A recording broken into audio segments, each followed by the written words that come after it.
Assalamualaikum warahmatullahi wabarakatuh. Halo teman-teman kelas 6, apa kabarnya hari ini? Semoga teman-teman di rumah selalu dalam keadaan sehat walafiat ya, selalu diberikan kesehatan oleh Allah. Amin, amin ya robbal alamin.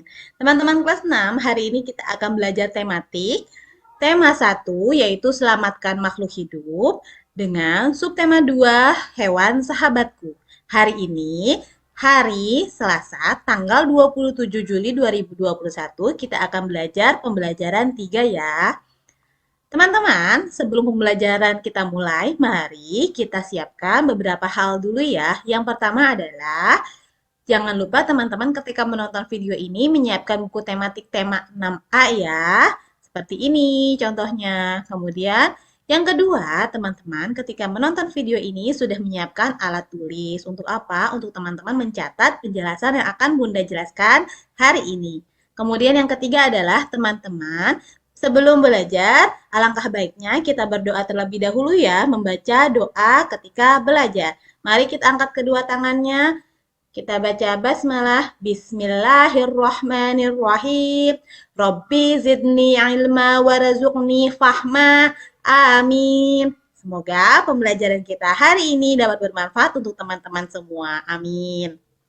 Nah, teman-teman, tujuan pembelajaran kita kali ini adalah yang pertama, dengan mengamati, siswa dapat mengetahui perkembangbiakan hewan. Yang kedua, dengan membaca, siswa dapat mengetahui kegiatan ekonomi negara ASEAN. Dan materi pembelajaran kita pada hari ini sesuai dengan tujuan pembelajaran tadi adalah yang pertama, perkembangbiakan hewan. Yang kedua adalah kegiatan ekonomi negara ASEAN. Itu yang akan kita pelajari hari ini ya teman-teman. Nah, setiap hewan dan makhluk hidup memiliki kemampuan berkembang biak. Dengan berkembang biak, hewan dapat melestarikan jenisnya. Nah, teman-teman, kemarin pada pertemuan sebelumnya kita sudah belajar tentang perkembangbiakan tumbuhan. Tumbuhan juga mengalami perkembangbiakan, hewan pun seperti itu. Untuk apa? Untuk melestarikan jenisnya. Nah, teman-teman, tahukah kamu bagaimana cara hewan berkembang biak?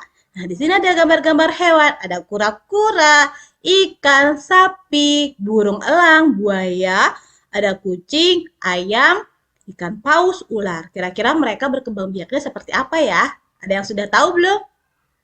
Oke, kalau yang sudah tahu hebat. Kalau yang belum tahu, mari kita simak sama-sama ya. Nah, perkembangbiakan hewan secara generatif. Perkembangbiakan hewan secara generatif ini melibatkan sel kelamin jantan dan sel kelamin betina. Karena di sini membutuhkan sel kelamin jantan dan sel kelamin betina, maka ada dua hewan yang dilibatkan.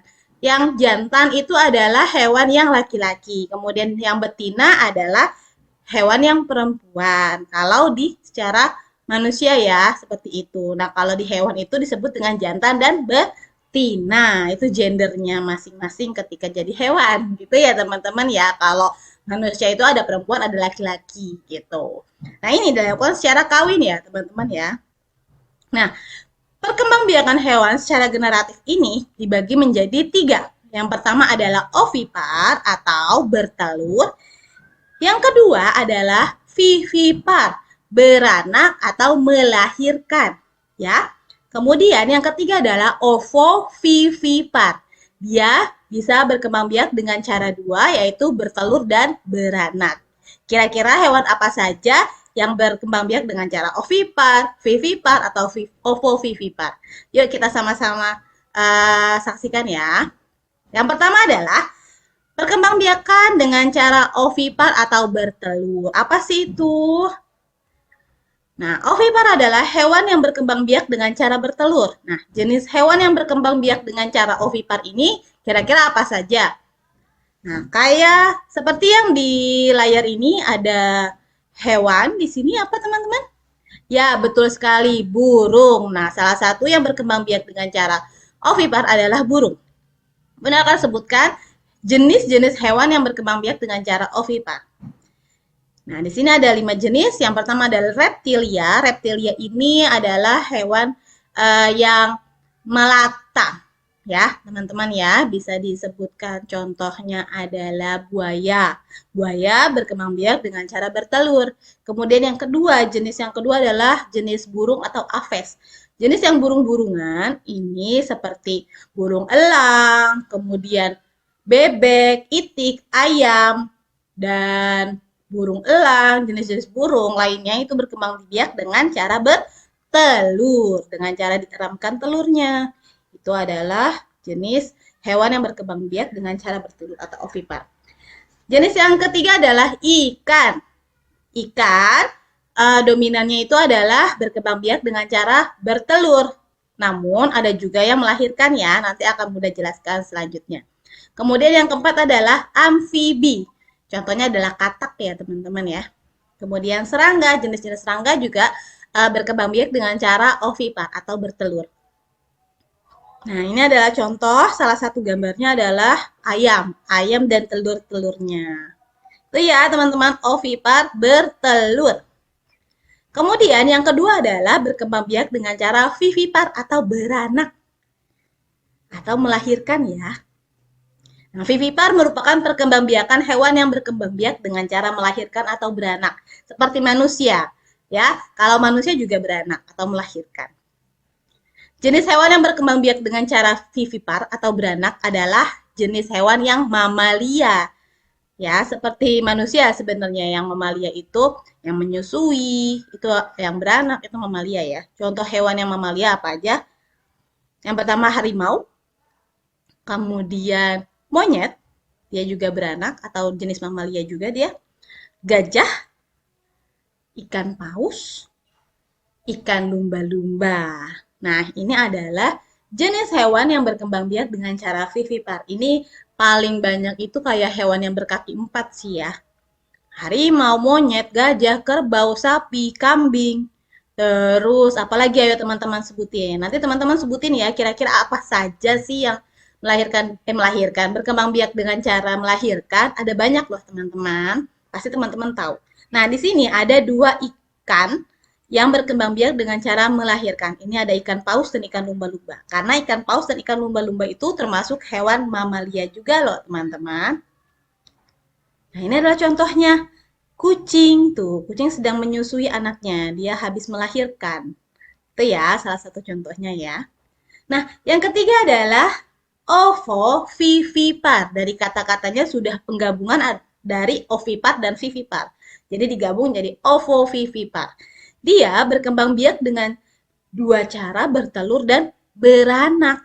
Jadi dia bisa mengeramkan telurnya di dalam perutnya dia. Gitu. Beranak dan bertelur. Contohnya adalah jenis-jenis reptil juga banyak yang berkembang biak dengan cara ovovivipar. Contohnya adalah kadal, iguana, terus ini ada platypus, kemudian ada juga ular. Nah, yang paling terkenal ovovivipar adalah ular. Contoh yang lain adalah komodo. Komodo juga sebenarnya bisa berkembang biak dengan cara ovovivipar. Gitu ya, teman-teman ya. Itu adalah cara perkembangbiakan hewan. Diingat-ingat teman-teman, apa aja tadi satu? Betul sekali. Ovipar, bertelur. Contohnya hewan-hewan, jenis hewan reptil, jenis hewan burung, jenis hewan serangga, ikan itu bertelur. Contoh kemudian perkembangbiakan yang kedua adalah vivipar, betul. Jenis hewannya adalah hewan mamalia. Kemudian yang ketiga, ovovivipar adalah perkembangbiakan dengan cara beranak dan bertelur. Dia gabungan antara dua itu.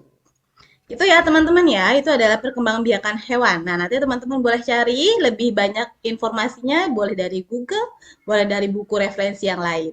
Oke, untuk menambah pengetahuan teman-teman semua. Nah, sekarang kita akan membahas tentang ASEAN. Yang sudah teman-teman pelajari, ASEAN itu adalah kelompok negara-negara Asia Tenggara. Salah satunya adalah, atau Bunda akan menyebutkan 10 negara ASEAN yang sudah bergabung. Yang pertama adalah Indonesia. Yuk teman-teman sebutin juga bareng-bareng ya. Setelah Indonesia apa? Ya, betul. Malaysia. Apalagi teman-teman? Singapura, Thailand, Filipina, Brunei Darussalam, Myanmar, terus Vietnam, Laos, dan terakhir apa teman-teman? Ya, betul sekali, Kamboja. Ini adalah kelompok negara ASEAN atau yang berada di Asia Tenggara. Nah, kita akan membicarakan tentang apa di ASEAN ini? Kita akan membicarakan tentang kegiatan ekonomi negara ASEAN. Kira-kira apa saja kegiatan ekonomi di negara yang berada di Asia Tenggara? Pertama adalah kita akan bahas Indonesia, negara kita. Indonesia, mata pencahariannya yang paling utama adalah di pertanian, perkebunan, pertambangan, perindustrian, dan pariwisata. Itu adalah mata pencaharian atau tumpuan kegiatan ekonomi di Indonesia. Kemudian yang kedua adalah negara Singapura. Kira-kira mata pencahariannya apa aja, teman-teman? Yang pertama adalah perbankan, perdagangan, perhubungan, perindustrian, peternakan, dan pertanian. Hampir sama ya sebenarnya. Kemudian Malaysia.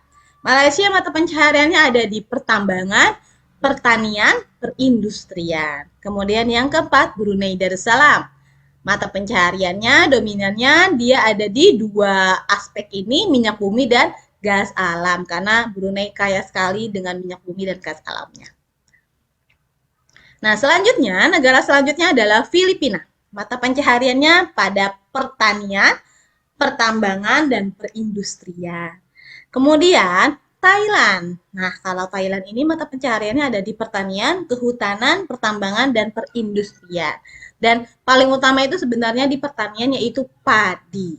Thailand sangat bagus untuk padinya, maka disebutkan dengan negara lumbung padi. Kemudian Myanmar. Myanmar mata pencaharian adalah pertambangan, pertanian, dan perindustrian. Laos, mata pencahariannya pertanian, peternakan, pertambangan, dan perindustrian. Kemudian dua negara lagi. Selanjutnya Vietnam, mata pencahariannya ada di pertanian, pertambangan, perindustrian. Kemudian terakhir adalah negara Kamboja. Mata pencahariannya ada di pertanian, pertambangan, dan perindustrian. 10 negara ASEAN ini kegiatan ekonominya hampir sama semua karena kita memiliki wilayah yang hampir sama, iklimnya juga sama, maka kita mata pencahariannya hampir sama, yaitu pertanian, pertambangan, perindustrian, peternakan. Itu ya teman-teman ya, itu adalah kegiatan ekonomi di negara ASEAN. Untuk lebih jelasnya, teman-teman juga bisa mencari referensi yang lain, bisa di Google atau di buku-buku yang lain ya teman-teman ya, untuk menambah wawasan teman-teman tentang negara ASEAN. Nah, di sini ada ukhrawinya, Bunda akan bacakan ya, mengenai kegiatan ekonomi dari negara ASEAN tadi. Kegiatan ekonomi yang dilakukan oleh negara bertujuan untuk memenuhi kebutuhan hidup warganya, sehingga mereka dapat hidup mandiri dan sejahtera, tidak bergantung pada negara lain. Kemandirian sebuah negara dalam bidang ekonomi akan menjadikan negara tersebut dihormati dan dihargai oleh negara lain. Nah, Islam, teman-teman, sangat menganjurkan kemandirian ekonomi, baik secara pribadi apalagi negara. Di sini ada Rasulullah SAW bersabda, sesungguhnya seorang di antara kalian membawa tali-talinya dan pergi ke bukit untuk mencari kayu bakar yang diletakkan di punggungnya untuk dijual, sehingga ia bisa menutup kebutuhannya. Adalah lebih baik daripada meminta-minta kepada orang lain, baik mereka memberi atau tidak. Hadis riwayat Bukhari. Rasulullah juga menganjurkan kepada umatnya untuk berusaha memenuhi kebutuhan hidupnya dengan jalan apapun menurut kemampuannya. Asal, ada asalnya nih teman-teman, asal jalan yang ditempuh itu halal. Nah, Islam mendidik dan mengarahkan umatnya untuk menjadi manusia terhormat, bukan umat yang lemah dan pemalas. Jadi teman-teman jangan menjadi umat yang lemah dan pemalas ya, harus rajin. Dan meminta-minta atau mengemis dalam Islam merupakan perbuatan yang tercela. Jangan sampai na'udzubillah min dzalik. Oke, baik. Thanks for watching teman-teman. Terima kasih sudah menyaksikan video YouTube ini dari awal sampai akhir ya. Bunda apresiasi bagi teman-teman yang sudah menyaksikan video ini. Oke, untuk mengakhiri kegiatan video ini, Marilah sama-sama kita mengucapkan hamdalah ya. Let's say hamdalah. Alhamdulillahirobbil alamin. Nah, teman-teman, tetap semangat ya belajar dari rumahnya dan jangan lupa stay safe dan stay healthy. Dan teman-teman, karena kita masih berdampingan dengan pandemi atau COVID-19, teman-teman diharapkan tetap patuh protokol kesehatan ya, seperti menggunakan masker, cuci tangan, kemudian jaga jarak. Itu saja dari Bunda. Terima kasih banyak. Sekali lagi, wassalamualaikum warahmatullahi wabarakatuh.